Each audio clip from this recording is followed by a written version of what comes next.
सन 1950 में Nobel prize winner Enrico Fermi ने एक बहुत ही रोचक सवाल खड़ा किया कि इंसानों के अलावा ब्रह्मांड में बसने वाले बुद्धिमान प्राणी आखिर कहाँ हैं। सीधे तौर पर कहा जाए तो एलियंस या परग्रही जीव हमसे आकर क्यों नहीं मिलते, वे सब आखिर कहाँ हैं।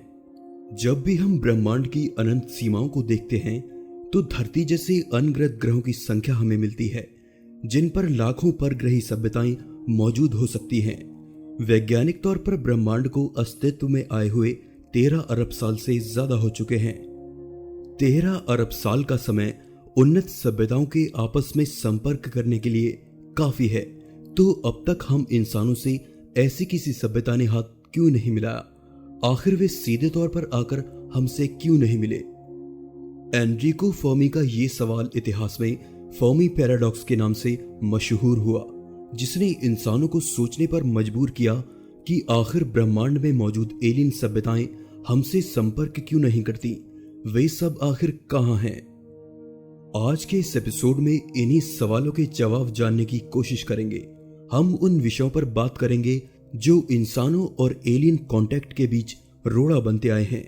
ये सभी विषय अलग अलग मान्यताओं पर आधारित हैं और आपस में मतभेद भी रखते हैं, लेकिन ये सभी हमें हमारे इस सवाल का जवाब ढूंढने में जरूर मदद करेंगे। हमारी धरती स्पेशल है। रेयर अर्थ हाइपोथेसिस या दुर्लभ धरती की कल्पना हमें बताती है कि हमारी धरती पर जिन भौगोलिक और जैविक कारणों से जीवन पनपा, उन सभी का ठीक उसी क्रम में ब्रह्मांड में कहीं और होने की संभावना ना के बराबर या बहुत ही कम है। सीधे तौर पर कहा जाए तो ये सिद्धांत धरती पर जन्मे बुद्धिमान प्राणियों के जैसी दूसरी सभ्यताओं के ब्रह्मांड में मौजूद होने से सहमत नहीं है। इस सिद्धांत के हिसाब से वे सभी क्रमिक घटनाएं जो धरती पर हुई, जिनकी वजह से यहां जीवन पनपा, उन सभी के किसी दूसरे ग्रह पर होने की संभावना बहुत ही कम है। यानी हम एलियन सभ्यताओं से इसीलिए नहीं मिल पाए क्योंकि वे ब्रह्मांड में कहीं और हैं ही नहीं, या उनकी संख्या बेहद कम है। धरती पर एक लंबे समय तक भौगोलिक और जैविक घटनाओं का होना, इसकी सूर्य और चांद से एक सटीक दूरी और दूसरी कई खूबियों ने धरती पर जीवन को जन्म दिया। इसलिए इस सिद्धांत के हिसाब से धरती पर जीवन होने की घटना एक संयोग से ज्यादा कुछ नहीं है। बहुत ही ज्यादा विकसित सभ्यताएं एक समय जाकर नष्ट हो जाती हैं। ग्रेट फिल्टर सिद्धांत के हिसाब से ब्रह्मांड में एलियन लाइफ मौजूद है, पर तकनीकी तौर पर उन्नत होने के बावजूद भी कोई भी सभ्यता इतनी विकसित नहीं है कि वो हजारों और लाखों प्रकाश वर्ष दूर मौजूद किसी दूसरी सभ्यता से संपर्क साध पाए या फिर इतनी दूरी तय करके उनसे मिलने आ सके। हमारे अंतरिक्षयान, सैटेलाइट और दूसरी चीजों को देखकर भले ही हमें लगे कि हम एलियन कांटेक्ट के काफी करीब हैं, पर भविष्य में हमें किसी ऐसी आपदा का सामना करना होगा जो या तो हमें पूरी तरह खत्म कर देगी या फिर हमें तकनीकी तौर पर हजारों साल पीछे धकेल देगी और हम कभी भी उस मुकाम पर नहीं पहुंच पाएंगे जहां पर हम किसी एलियन सभ्यता से संपर्क बना पाएं। ग्रेट फिल्टर सिद्धांत बताता है कि किसी भी सभ्यता के पूरी तरह से विकसित होने के समय उसे ऐसी कई घटनाओं का सामना करना होता है जो बहुत ही विनाशकारी साबित होती हैं। परमाणु युद्ध, प्राकृतिक या मानव निर्मित आपदा, ऐसे कई कारण हैं जो हमें हजारों साल पीछे कर सकते हैं। हमने इतिहास की ऐसी कई सभ्यताओं को देखा जो अपने समय बेहद उन्नत थी, लेकिन उन सभी का किसी न किसी कारण से पतन हो गया। ये सिद्धांत हमें बताता है कि कोई भी सभ्यता एक हद तक ही खुद को विकसित कर सकती है। इससे पहले कि वो तकनीकी विकास में आगे निकल जाए, उसे फिर से आदम युग में भेज दिया जाएगा। वे बाहरी ब्रह्मांड से जा चुके हैं। जॉन स्मार्ट का दिया सिद्धांत हमें बताता है कि विकसित एलियन सभ्यताएं हमारे ब्रह्मांड में कभी मौजूद थीं, लेकिन वे इतनी ज्यादा विकसित हो गईं कि वे सभी हमारे इस बाहरी ब्रह्मांड को छोड़कर बेहतर संभावनाओं के लिए दूसरे आयामों में चली गईं। सीधे तौर पर कहा जाए तो वे हमारी बाहरी ब्रह्मांड को छोड़कर ब्रह्मांड के अंदरूनी हिस्सों में पलायन कर गईं। इसका उदाहरण हम कंप्यूटर के इतिहास से आसानी से समझ सकते हैं। कुछ ही दशक पहले कंप्यूटर्स काफी बड़े होते थे, लेकिन समय के साथ ये तकनीकी तौर पर ज्यादा एडवांस और ज्यादा जटिल होते गए और साथ ही आकार में छोटे भी, इतने छोटे कि हमारी जेब में आ सके। और आज हम एक बेहद छोटे और स्मार्ट डिवाइस को अपनी कलाई पर बांधकर चल सकते हैं।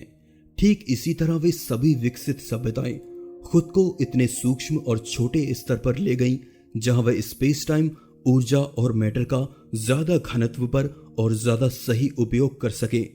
यानी वे उन आयामों में रह रही होंगी जिनकी हम बस कल्पना ही कर सकते हैं।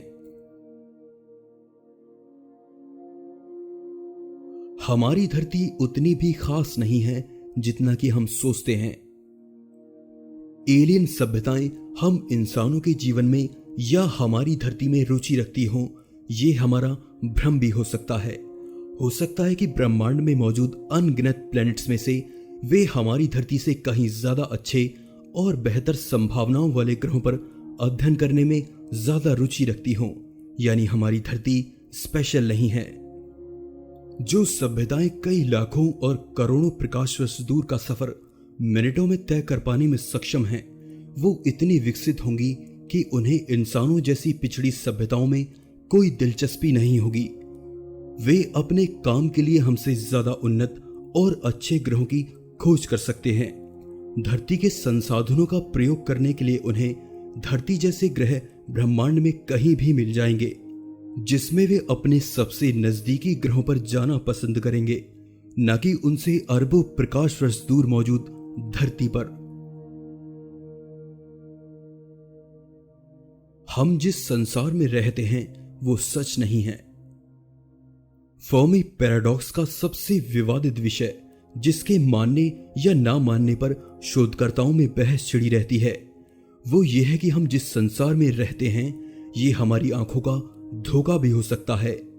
कुछ लोग मानते हैं कि हम बस किसी बड़ी ताकत द्वारा बनाए गए एक काल्पनिक संसार की कठपुतली हैं। ये सिद्धांत संसार की उत्पत्ति के सिमुलेशन सिद्धांत के नाम से जाना जाता है। इस सिद्धांत पर यकीन करने वाले मानते हैं कि हम इंसान वीडियो गेम की तरह एक काल्पनिक संसार में जी रहे हैं, जहां हमारी औकात उस गेम के एक कैरेक्टर से ज्यादा कुछ नहीं है, जिसे बस एक खास काम करने के लिए प्रोग्राम किया गया है। और हम दूसरी एलियन सभ्यताओं से इसलिए नहीं मिल पाते क्योंकि हमारा और उनका मिलना इस गेम का हिस्सा है ही नहीं। ये पूरी थ्योरी मात्र एक सवाल से शुरू होती है कि हमें कैसे पता जो हम देख रहे हैं वो सच है। ऐसा भी तो हो सकता है कि हम बस किसी महान कंप्यूटर प्रोग्रामर द्वारा लिखा गया एक कोड मात्र हो।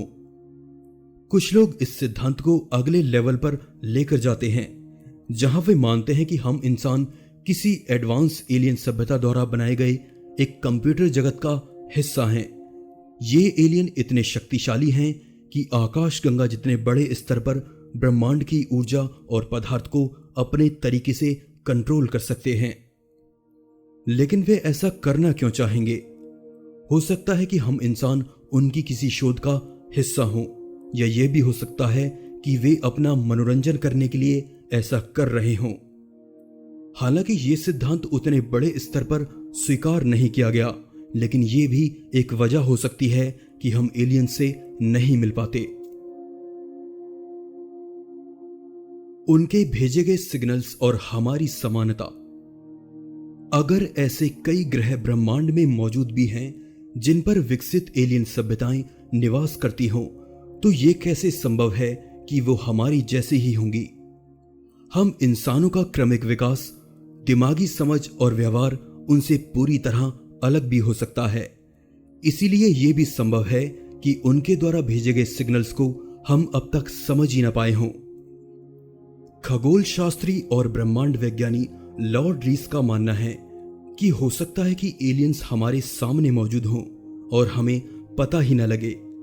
सारी मुश्किल यहीं से शुरू होती है कि हम किसी ऐसे को खोज रहे हैं जो हमारे जैसा हो, ये मानते हुए कि वे कम से कम हमारे जैसे विज्ञान और तकनीक का इस्तेमाल करते हों, लेकिन ये जरूरी नहीं है कि हम में और उनमें जरा भी समानता हो। वो हमसे पूरी तरह अलग भी हो सकते हैं। उनकी दुनिया हमारी समझ से पूरी तरह अलग हो सकती है। हमारे द्वारा भेजे गए रेडियो सिग्नल्स उनके लिए बेकार साबित हो सकते हैं। हो सकता है कि वो रेडियो सिग्नल जैसी तकनीक का इस्तेमाल ही ना करते हों। हो सकता है कि वो किसी और माध्यम से हम तक संदेश भेजते हों, जैसे ग्रेविटेशनल वेव्स और न्यूट्रिनोज। उनके भेजे गए सिग्नल्स हमारी वैज्ञानिक समझ के परे भी हो सकते हैं। इसे इस बात से आसानी से समझा जा सकता है कि हम एक बहरे आदमी को आवाज के माध्यम से अपनी बात समझाना चाहते हों। ऐसा करने पर वो हमारी बात कभी नहीं समझेगा। यहां वो बहरे आदमी हम हैं, जिसे आवाज या ध्वनि के बारे में अभी तक कोई ज्ञान नहीं है। दोस्तों, आज के इस एपिसोड में बस इतना ही। वीडियो अच्छा लगा तो प्लीज लाइक कीजिए और चैनल को सब्सक्राइब जरूर कीजिए ताकि आने वाले वीडियोस आप लोग मिस ना करें। मैं हूं आपका दोस्त विशाल। फिर से मिलेंगे एक नए एपिसोड में। तब तक के लिए नमस्कार।